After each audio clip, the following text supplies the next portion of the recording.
The honourable member for Calgary-Clyde. Well, thank you, Mr. Speaker, and I'm pleased to rise to speak to motion 505, and I want to thank the member from Calgary Foothills for bringing forward the motion. And, you know, it's a good motion. It's redundant, but it's a good motion. And it's a good motion because it shows that the opposition has been paying attention. In fact, Mr. Speaker, it reads like a motion that could have been written by a government caucus member. But of course we wouldn't have to, because we're already working with the industry to modernize the oil and gas sector and achieve what's desired from this motion. And pipelines to tidewater to both Canadian coasts will factor into the success of the industry. So of course we will use our motions for other purposes. And of course it makes no sense that Canada still imports oil from countries that don't share respect for human rights and the environment. My personal position, as well as those of many others, for many years has been one that we should be pursuing energy security in this country. And this, of course, works to eliminate buying oil from countries with oppressive dictatorships, to quote from motion 505. But a strong modern oil and gas industry, including pipelines, with a focus on energy security, also, somewhat ironically, will help us focus on getting to a greater percentage of renewables on the grid. And Mr. Speaker, I know motions are written to urge governments to take a course of action, but really this motion reads more like a fan letter. I read it as a show of support, telling this government to keep doing what you're doing. Hear, hear.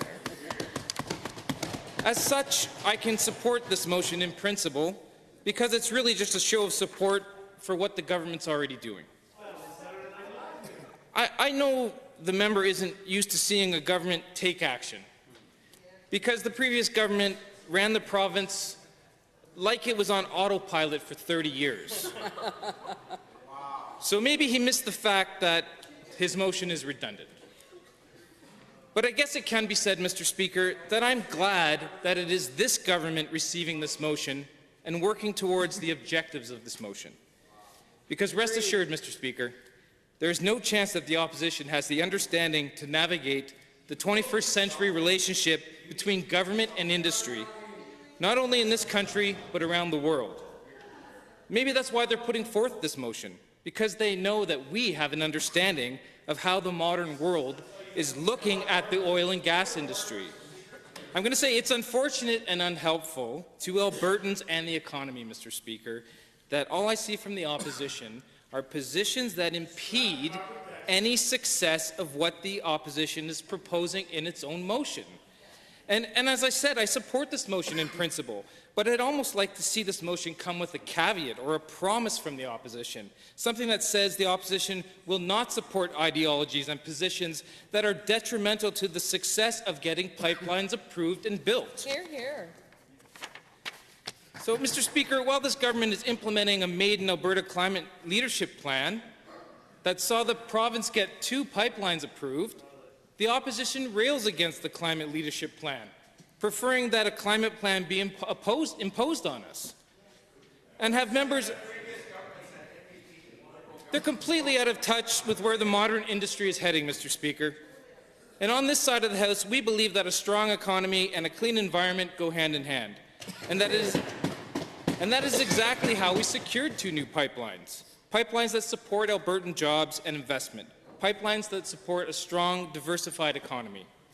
The opposition sees this as an either-or proposition, that you can't be environmentally responsible and have a strong oil and gas sector. And while this government continues to work with the federal government and continues to push for more pipelines, such as Energy East, so that more Albertan oil can be used across the country and around the world, the opposition would rather let their ideology dominate and continue to push for failure. So the opposition needs to explain to Albertans why they think it's a good idea to scrap the climate plan that resulted in the approval of 2 new pipelines.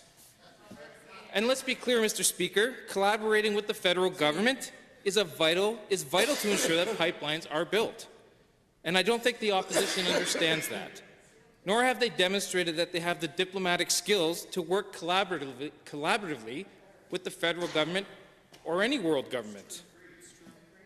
and they need to stop scaring capital away to score political points at the expense of Alberta families and businesses. With that said, Mr. Speaker, I will close by saying thank you to the member for the motion, and I will be supporting the motion because it supports the work that's already being done by this government. But I would urge the opposition that should a yes vote come from this side, that they recognize what is working in getting pipelines approved and built, which includes a strong climate plan and a modern incentivized royalty structure, and that they be strong proponents of Alberta's oil and gas sector and recognize what the leaders of the sector are saying. Because this is part of what it is going to take for success of any kind on what's being proposed in this motion. Support for what is working in getting pipeline approval. And they need to be strong advocates like we are on this side of this oil and gas sector. Thank you, Mr. Speaker.